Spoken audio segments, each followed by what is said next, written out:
Audiolibros en 15 minutos. Suscríbete al canal y explora un nuevo libro cada día. Un médico enfermo se produce un fenómeno entre muchos nuevos estudiantes de medicina, se vuelven hipocondríacos, al menos temporalmente. Están convencidos de que tienen al menos una docena de las diferentes enfermedades que están estudiando. Con el tiempo, superan esa fase y se engañan a sí mismos en la otra dirección al creer que los médicos no se enferman, solo los pacientes. Esa sigue siendo la mentalidad del Dr. Henry Marsh cuando se ofreció como voluntario para un estudio de escaneo cerebral a los 69 años, 4 años después de retirarse de la práctica a tiempo completo.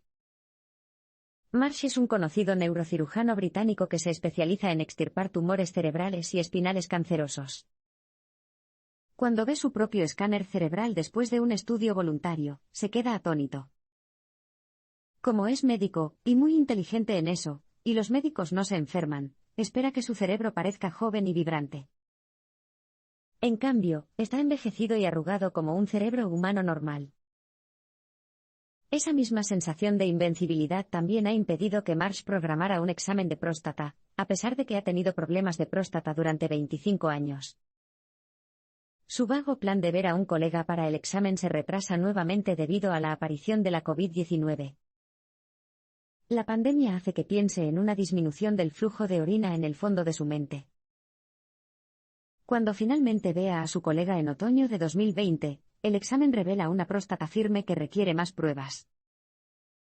Marsh está indeciso, el antiguo médico se aferra a su estado inmunológico, pero finalmente se da por vencida. Los resultados no son buenos. Los análisis de sangre de Marsh muestran que tiene un nivel de antígeno prostático específico o PSA de 127, que es extremadamente alto. Incluso en los hombres con cáncer de próstata, el PSA promedio es inferior a 20 y muy pocos llegan a los 100. Marsh lleva a cabo una investigación apresurada en Internet, y lee que la mayoría de los hombres con un PSA superior a 100 morirán en 2 años. Lo remitieron a un oncólogo de un conocido hospital de Londres, el Royal Marsden. El oncólogo de allí tiene más malas noticias. Como temía Marsh, tiene cáncer de próstata. Y con su PSA tan alto, hay un 70% de probabilidades de que el cáncer haya hecho metástasis, y se haya diseminado más allá de la próstata. Necesitarán más pruebas, pero si se ha diseminado, el tratamiento es prácticamente inútil y es probable que el cáncer mate a Marsh en 2 años.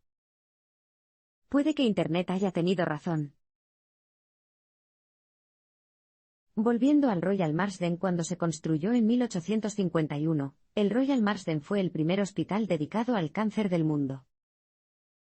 Marsh conoce bien el lugar. 2 años antes no era paciente del Marsden, había dado la conferencia conmemorativa anual del hospital. También operó a muchos pacientes de Marsden que necesitaban su conjunto de habilidades especializadas. Por eso, cuando acude por primera vez al oncólogo, Marsh se siente como si estuviera en un terreno conocido, hasta que lo pesan, lo desnudan y lo trasladan a varias salas de espera y examen. Es entonces cuando su transición de médico a paciente se apodera de él y lo sacude de miedo. 2 semanas después, aún no ha recibido respuesta del oncólogo, pero es demasiado tímido para llamar y comprobar los resultados de sus pruebas. No quiere ser un paciente insistente. Al final, hace la llamada telefónica, y es algo bueno. El oncólogo ni siquiera se había dado cuenta de que se habían realizado las exploraciones adicionales para ver si el cáncer había hecho metástasis. Cuando responde a la llamada de Marsh, el oncólogo se disculpa por el malentendido, explica que su equipo está en transición, se queja de los problemas organizativos del sistema de salud de Inglaterra y, finalmente, informa a Marsh de que el cáncer no se ha diseminado. El alivio de Marsh es tan grande que rápidamente perdona al oncólogo por las demoras y el torpe trato con los pacientes. Pero cuando Marsh regresa al Marsden para su visita de seguimiento una semana después, el torpe oncólogo vuelve a atacar. No se sienta ni mira a Marsh a los ojos mientras le recomienda los siguientes pasos y le entrega una receta. Es para la castración química, un tratamiento común para el cáncer de próstata. Marsh sabía que la receta iba a llegar, pero aún así no es un destino fácil de aceptar, y no tiene ni idea de cómo será el proceso.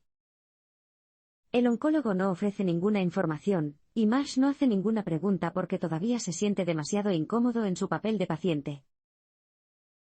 El consejo más concreto que recibe Marsh es beber 2,5 litros de agua al día. En una ocasión, bebe aproximadamente la mitad de esa cantidad antes de salir a correr. Pero después de unos kilómetros, parece un error.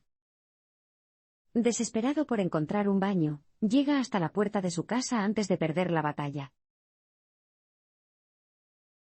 Fantasmas de pacientes del pasado. El cáncer de próstata se alimenta de testosterona. La supresión de la hormona mediante la castración puede reducir el tamaño de los tumores cancerosos. Marsh comprende la metodología y los riesgos, pero eso no le impide buscar en Google los efectos secundarios, las posibles complicaciones y las estimaciones de la esperanza de vida. Su desordenada investigación médica en línea provoca el mismo tipo de cambios emocionales que causaría en la mayoría de nosotros. Marsh se desinfla de pavor al leer los peores escenarios posibles y, luego, se levanta con esperanza al leer sobre los resultados optimistas. Pero al final, apaga el ordenador. Sabe que cualquier consejo o esperanza que pueda encontrar en Internet no se puede comparar con el consejo o la esperanza que recibiría de un médico de verdad, alguien que realmente se preocupa por él, escucha su historia, comprende sus miedos y lo mira a los ojos. Lamentablemente, Marsh se da cuenta de que no siempre fue ese tipo de médico. No entendía del todo, ni quería entender, la ansiedad y la infelicidad que sentían sus pacientes. Esos viejos pacientes comienzan a quedarse en la memoria de Marsh, atormentándolo.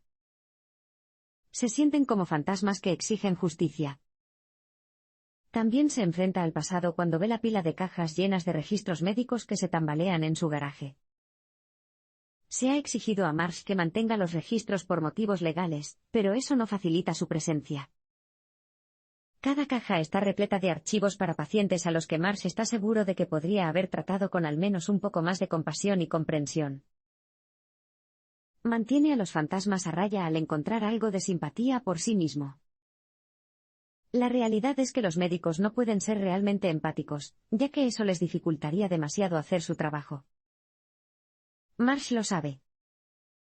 Sabe que cuando los cirujanos hacen incisiones milimétricas en el cerebro no deben perder el espacio mental para considerar los sentimientos más íntimos del paciente. Esa es una de las principales razones de la reglamentación en los hospitales, que marca claramente la diferencia entre los pacientes y el personal. La demarcación facilita que el personal se separe y haga lo que tenga que hacer. Marsh entiende todo esto, pero la cruda realidad es más difícil de tragar ahora que la ve desde ambos lados. Aceptación y puertas mágicas.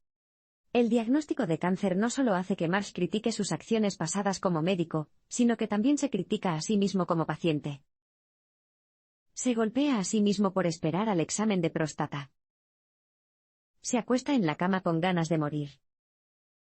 Se imagina finales espeluznantes, cómo se verá su cadáver y a su esposa, Kate, sollozando junto a su frío cadáver. Fantasear con estos peores escenarios es en realidad una terapia para Marsh. Saca la negatividad de su sistema, y se da cuenta de que necesita aprovechar al máximo el tiempo que le queda. Empieza a aceptar el ciclo natural del envejecimiento. Ha tenido suerte y ha vivido una vida plena. Ahora es el momento de dar un paso a un lado y dejar espacio para las próximas generaciones. Deja de obsesionarse con su enfermedad y practica la gratitud a diario. El miedo y la preocupación aún se apoderan de su mente, pero aprende a ignorarlos. Marsh planeaba pasar su jubilación en su casa de campo en Oxford, pero el cáncer cambió esos planes. Decide quedarse en Londres para estar más cerca de su familia, especialmente de sus nietas. Marsh pasó años renovando la cabaña, pero no le entristece venderla. En cambio, se alegra de haberle dado una nueva vida e imagina a los nuevos propietarios disfrutando de su trabajo. Marsh se mantiene ocupado con sus pasatiempos, ¿y por qué no? El mundo sería un lugar aburrido sin ellos. Le encanta la carpintería y construye una enorme casa de muñecas. También pasa horas imaginando cuentos de hadas y contándoselos a sus nietas por FaceTime. Esa tradición comenzó durante el primer confinamiento por la COVID-19 en Inglaterra y ha continuado, a diario, durante más de 2 años. La protagonista de los cuentos de hadas de Marsh es, que vive en Londres con su tía ucraniana. Su dormitorio tiene una puerta mágica a la tierra de las hadas que solo se abre en luna llena. Fairyland tiene tópicos fantásticos, como animales parlantes y armas mágicas, pero la ingeniería y la ciencia también desempeñan un papel central. Hay un unicornio con la enfermedad del cuerno caído que quedó huérfano como resultado del calentamiento global. Hay un dragón rosa de género incierto, que es amado por todos los demás dragones.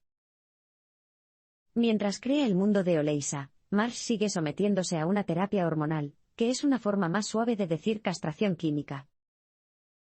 Después de 6 meses, puede empezar la radioterapia. Esto ocurre en otro hospital con el que Marsh tiene una conexión. Solía visitar la institución para reunirse semanalmente con sus colegas neurooncológicos. Cuando entra al hospital para su primera cita de radioterapia, tiene que dejar de ir a la sala de conferencias donde solían celebrarse las reuniones semanales. Sin embargo, después de unas semanas de radioterapia, Marsh finalmente comienza a adaptarse al papel del paciente. Sabe a dónde ir, qué preguntas le harán y cuándo bajarse los pantalones. Remisión e invasión. Las historias de Oleisa de Marsh suelen tener un final típico de cuento de hadas, y todos vivieron felices para siempre. Pero las historias sobre el cáncer no suelen terminar así. Aún así, 6 meses después de terminar la radioterapia, Marsh recibe una noticia muy feliz: su PSA ha bajado a 0,1. Es lo más bajo posible. No significa que esté curado, pero el cáncer ha desaparecido por ahora. Marsh está encantado, pero no lo disfruta por mucho tiempo. 10 días después de la limpieza de Marsh, Rusia invade Ucrania. Marsh ha estado viajando a Ucrania y trabajando allí, gratuitamente, durante años. Había estado operando y enseñando nuevas técnicas a neurocirujanos ucranianos, y todavía tiene muchos amigos cercanos en el país. Hace llamadas telefónicas todas las noches a Lviv y Kiev para ver cómo están sus amigos. Algunas de las llamadas se ven interrumpidas por el sonido de las sirenas antiaéreas. Anteriormente, Marsh solía visitar a un neurocirujano ucraniano, pero finalmente tuvo que dejar de trabajar con él porque el ucraniano ocultaba los malos resultados de la cirugía, un instinto que Marsh cree que fue heredado del antiguo régimen soviético.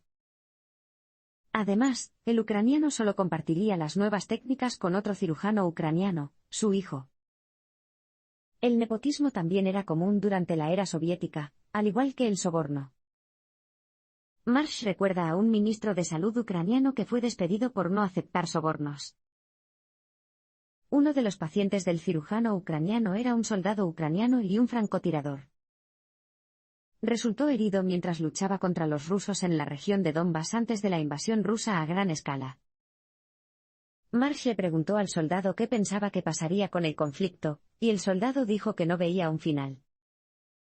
Marsh también le preguntó si odiaba a los rusos contra los que luchaba, y el soldado se rió. Respondió que solo eran soldados que hacían su trabajo, igual que él. Así que, no los odiaba. Ucrania también fue el lugar donde Marsh se dio cuenta de que su carrera como cirujano había terminado.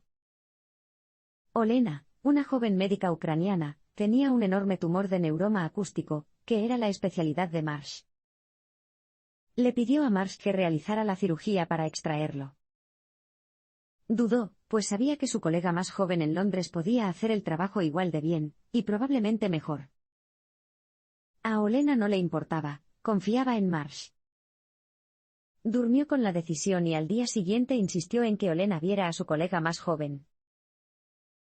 La cirugía fue un éxito y Marsh sabía que había tomado la decisión correcta. Sus días de operación bien podrían haber terminado, pero seguiría enseñando y viajando, construyendo casas de muñecas y contando cuentos de hadas que terminan felices para siempre.